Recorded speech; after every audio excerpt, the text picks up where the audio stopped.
Tu crois que t'as besoin d'une religion en fait? J'aimerais bien discuter de ça avec des gens, oui. Mais est-ce que toi, tu as besoin de croire en quelque chose ou pas?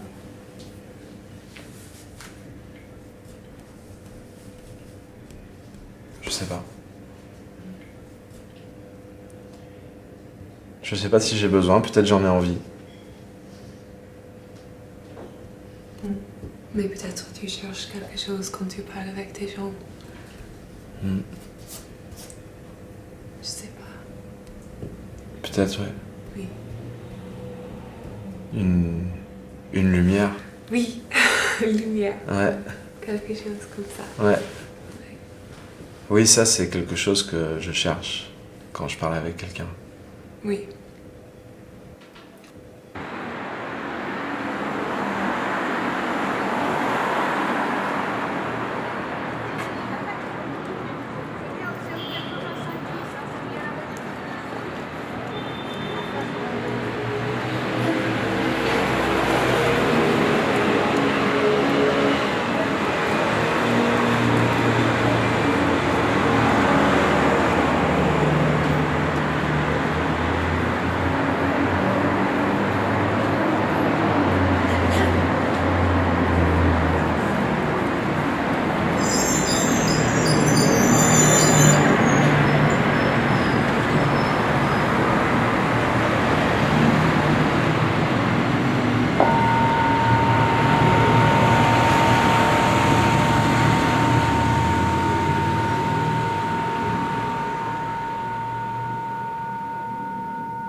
Alors, le bol, c'est quand même un truc extraordinaire, qui est, on a discuté de la pensée tout à l'heure.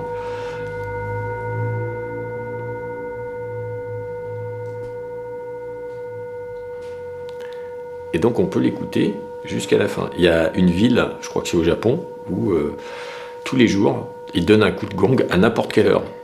Et donc toute la ville s'arrête pour écouter la fin du gong. Et en fait, et si on écoute bien,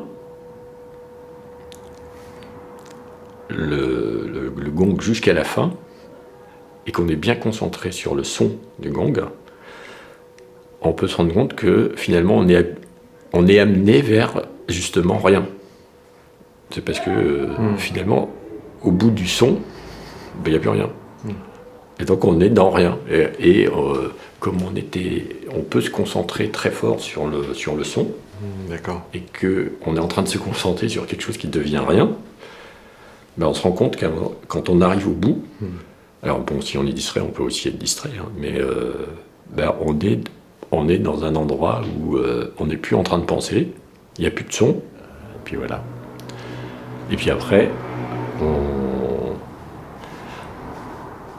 reste en méditation pendant 5 minutes à peu près, pour simplement essayer de laisser tomber tout ce que... Parce qu'en général, quand on arrive ici, bah, on a vécu toute la journée. Et donc, bah, on a rencontré son patron, le mec qui nous a fait une queue de poisson, un type qui nous a roulé dans la farine en nous vendant quelque chose qui n'était pas de bonne qualité, enfin, où on vient de quitter une copine qu'on aime beaucoup. Bon, bref... Il y a plein de choses qui sont arrivées dans la journée, mais qu'on essaye de lâcher finalement. Nous, en général, on ferme les yeux. Il y a des gens qui méditent les yeux mi-ouverts. On voit souvent, par exemple, le Dalai Lama, souvent quand on le voit méditer, il médite les deux mi-clos. Alors, il y a des gens qui... ça dépend des techniques d'une certaine manière. Mais alors chez nous, on est plutôt yeux clos. D'accord. Et par contre, si ça nous donne une manière de nous réveiller d'une certaine manière, parce qu'une des choses qui peut arriver dans la méditation, c'est de s'endormir. Et donc, quand tu sens que tu t'assoupis, à ce moment-là, tu regardes un petit peu devant, puis ça, en général, ça réveille un peu. Pas toujours, hein. Des fois, il y a des gens qui tombent. Moi, une fois, j'en ai rattrapé un dans les bras.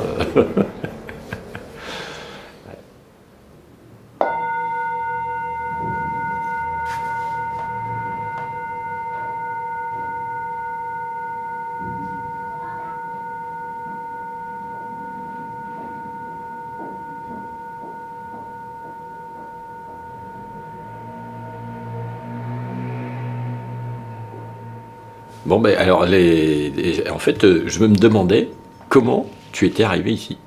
Voilà. Qu'est-ce qui t'avait attiré dans la devanture, ou le bouddhisme, ou t'avais entendu du bruit, ou voilà, quelque chose qui te disait, tiens, Alors, j'ai pas entendu de bruit, mais par contre, il y a eu une petite sonnette.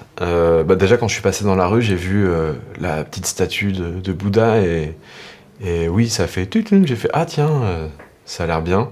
Enfin, je me suis dit que voilà, venir vous voir, vous poser des questions sur la religion et peut-être sur le bouddhisme, voilà, ça m'a. Comment être ensemble avec les autres?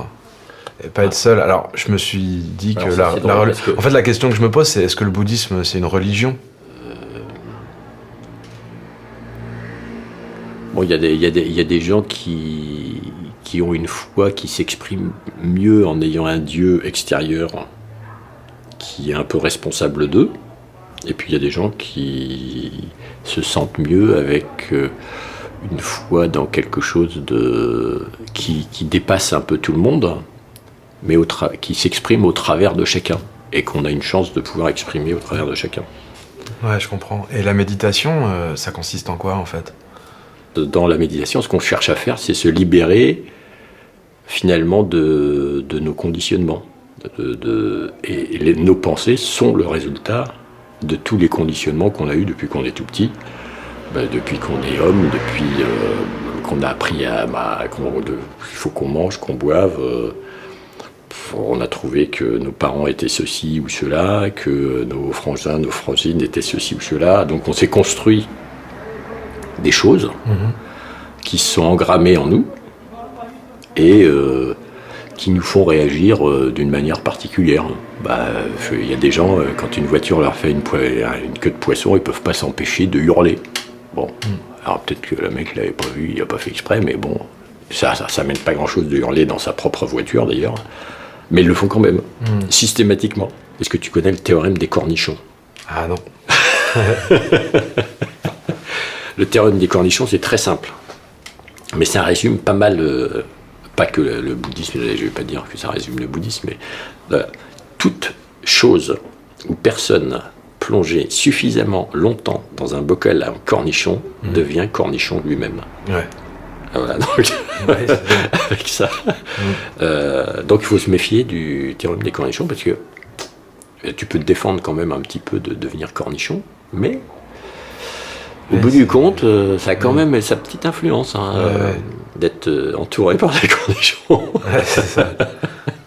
Et si tu sais pas qui tu es pas avec toi-même, tu vis dans une espèce d'illusion de toi-même.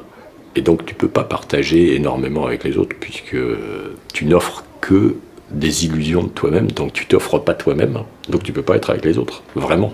Donc c'est ces gens qui sont dans des situations et qui subissent un peu leurs engrammes. Alors c'est quoi? C'est comme un programme?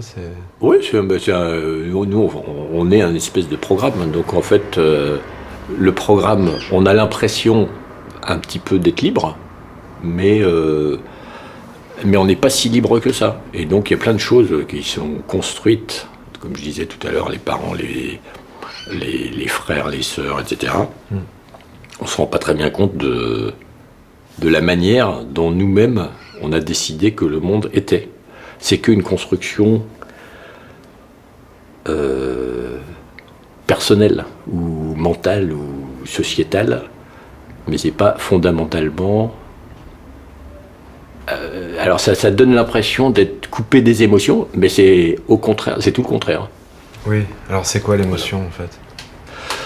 C'est pouvoir dire à quelqu'un... c'est pas simple de dire à quelqu'un, par exemple, je t'aime.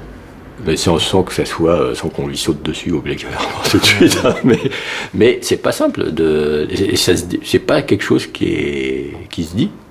De dire aux gens les choses. On a l'habitude de faire des cadeaux, d'être un peu formel dans plein de choses qui sont des filtres.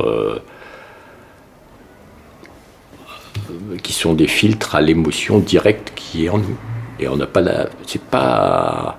On confond peut-être émotion et sentimentalisme. Ouais, alors... romantisme.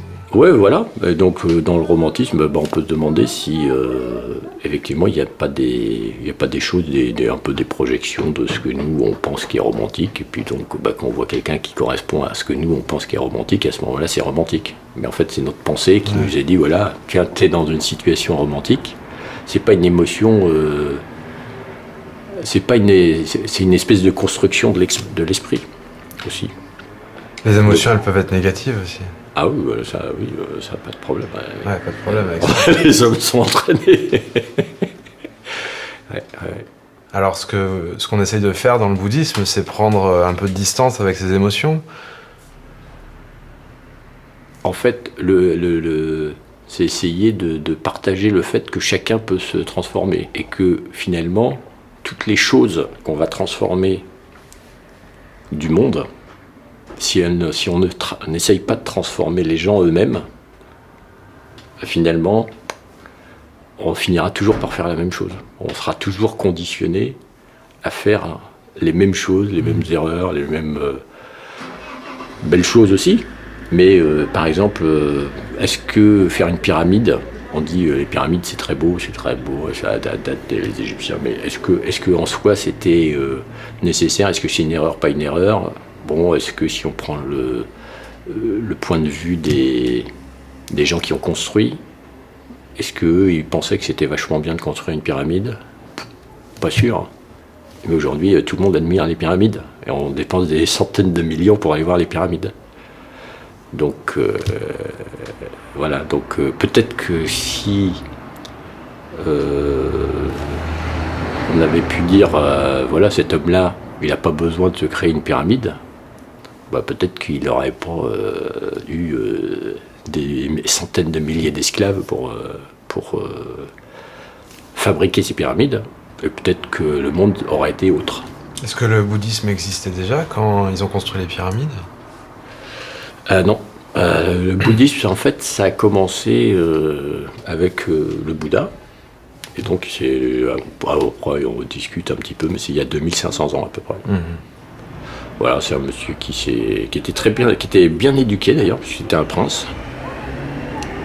Puis qu'un jour est sorti de son château dans lequel on l'avait appris les arts martiaux, la guerre, la tactique, la société, tout, comment être un prince et gérer une région.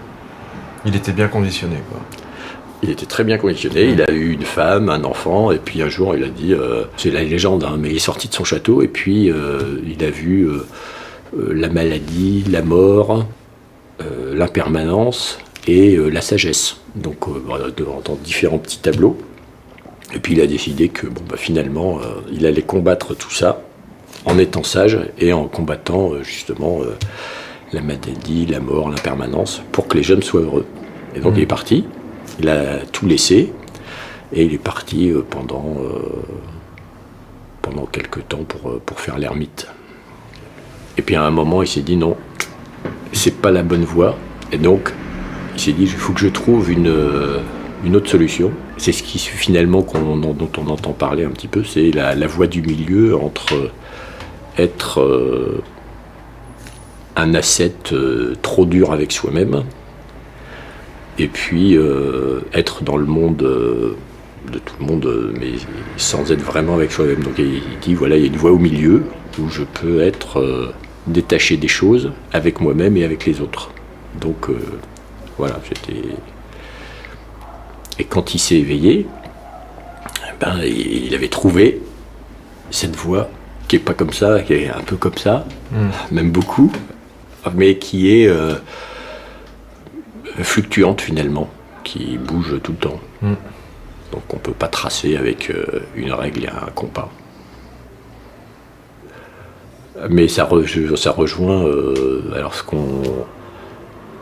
qui est très important dans le bouddhisme, c'est la coproduction conditionnée. C'est-à-dire que c'est un petit peu l'engrammage dont on parlait tout à l'heure, mais c'est vrai pour tout. C'est-à-dire que il n'y a rien qui n'existe sans avoir été coproduit par tout son environnement, toute son histoire, toutes les interactions qu'il y a eu avec tout, connu, inconnu, avec même l'univers, parce que on peut pas dire. Moi, j'aime pas les signes zodiacaux, par exemple, tels qu'ils sont pratiqués aujourd'hui, mais je suis sûr que on peut pas imaginer que des petites cellules de rien du tout qui sont nous-mêmes au début de notre vie, elles soient pas influencées d'une certaine manière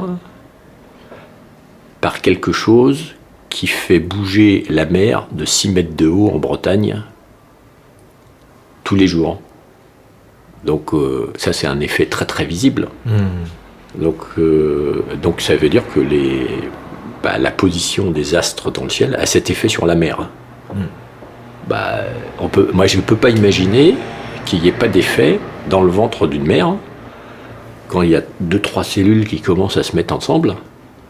Si tu es au moment où c'est une grande marée, ou c'est basse ou haute, ou etc., à des moments qui sont immaîtrisables, que tout ça mis les uns au bout du autre font que ça a un effet. Alors cet effet qui est difficile à avoir, avant, quand on n'avait pas le pétrole, l'énergie nucléaire, etc., et que là on a trop de puissance, on apprenait à regarder toutes ces choses très subtiles. Là, on a oublié, là, maintenant, pour voir la puissance des choses, je te suggère d'aller marcher au bord de la 184. Et là, tu vas sentir que, avec ta puissance d'homme, tu vas voir passer des voitures, des camions, des trucs, des machins, et ça défile à vitesse non négligeable. Et toi, tu peux rien faire d'autre que marcher. Donc toute la puissance qui déferle à côté de toi, pour nous, c'est normal. Mais ce qui est normal, en fait, c'est la puissance qu'on a en nous. Et ça, on parle tellement des embouteillages du périphérique et des choses comme ça. En fait, on est extrait de notre propre puissance très petite. Et donc, on n'apprend pas à la regarder. Donc, on regarde qu'on va sur la Lune, on regarde qu'on construit des pyramides, le Louvre, qu'on construit des belles voitures très puissantes, que fait le TGV, des avions, des téléphones portables, des GPS, tout. Mais tout ça, c'est une puissance qui est, bien sûr, qu'on a combiné ensemble avec notre savoir, mais qui est loin de ce que nous, on est capable, en tant qu'individu, de produire.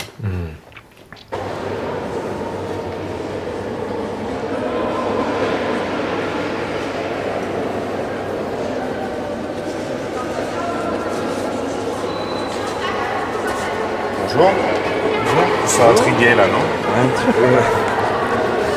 Vous savez ce que c'est? Oui, si j'ai cru comprendre, c'était un instrument de mesure, en fait. Oui, pas tout à fait. Preuve de quelque chose. Ah, c'est la preuve de quelque chose. En fait, c'est tout simplement la preuve que la Terre tourne. Vous voulez que je vous montre? Ah ouais,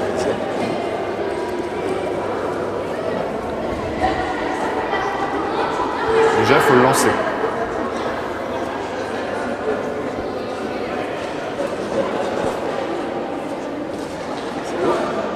Ça fait 18 kilos.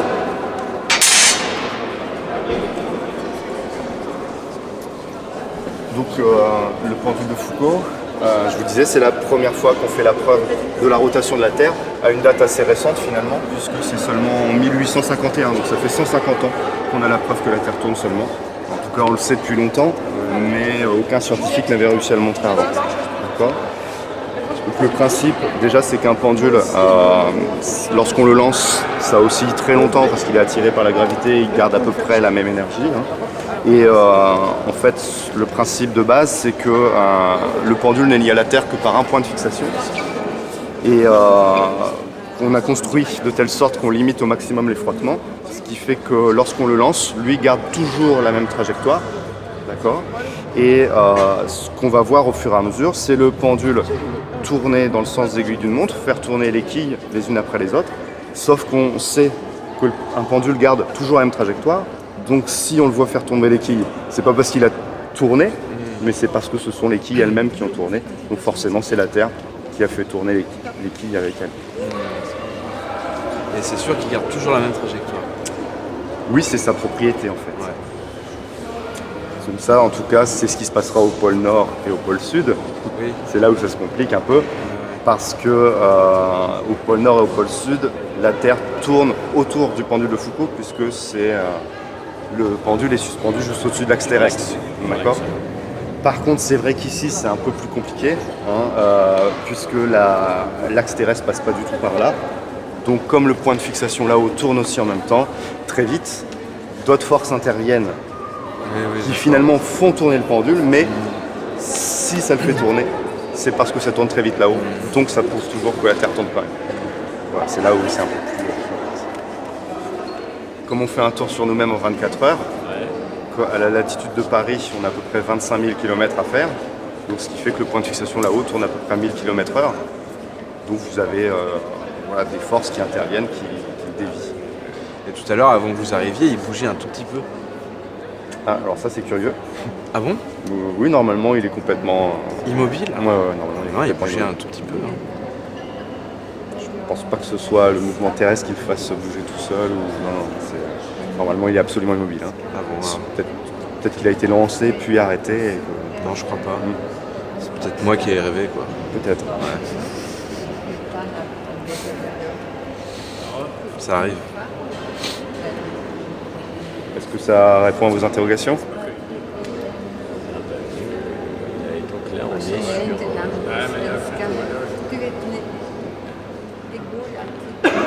un bâton, c'est 1 degré.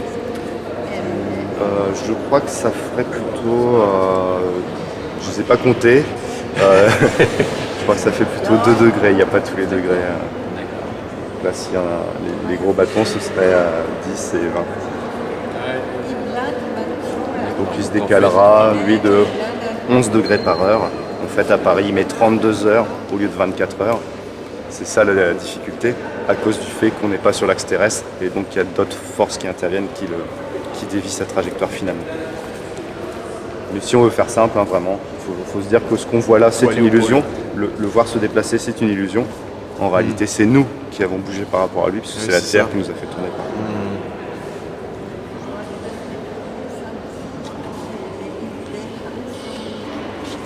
Ah oui, alors c'est ça peut-être, se dire... lui, il oscille dans l'univers d'une manière fixe. C'est Finalement, ça. c'est comme ça qu'il est lié à l'univers. Si on était Lui. au pôle, il garderait une trajectoire fixe par rapport aux étoiles. Donc finalement, ouais, on n'est qu'une illusion qui tourne, alors que lui, il est bien stable dans ses baskets avec l'univers. Moi, je m'éclipse. Bon, ben, au revoir, merci. Merci beaucoup.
pas, il y a